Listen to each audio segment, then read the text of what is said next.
Most people that come to Peggy's Cove in the museum ask the question, who was Peggy? Or, was there really a Peggy?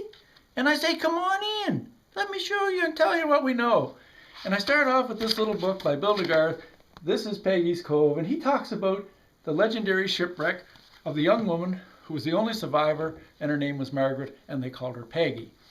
Then in 1996, two ladies came here from North Dakota, and they said, this is Peggy when she grew up, that she was a little girl, too young to remember her name, miraculously washed ashore, and the people that took her in called her Peggy.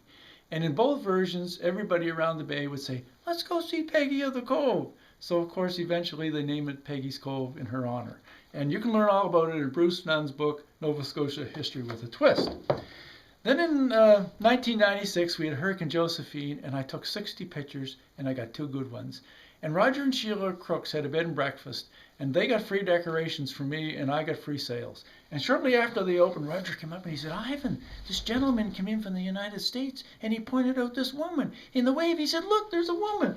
There's the hat, the face, the arms, the waist, and the long gown. I said, wow, I can't believe I didn't see that. I have to do something with that. So I did the painting, The Rescue of Peggy.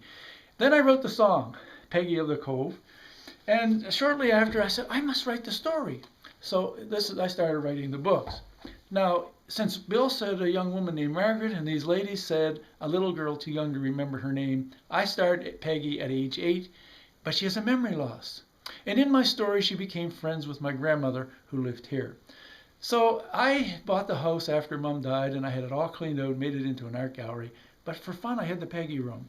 And then these tour guides met me. They were so excited that somebody did something with the legend. They came out to see me. They said, no, get your house back like it was, so people can come see your childhood home, meet you, the author, see the Peggy room, and learn all about the story. So that's how it all happened. So if you're ever down this way, be sure to stop in, have a free tour through the house, get all the details, and you decide, was there really a Peggy?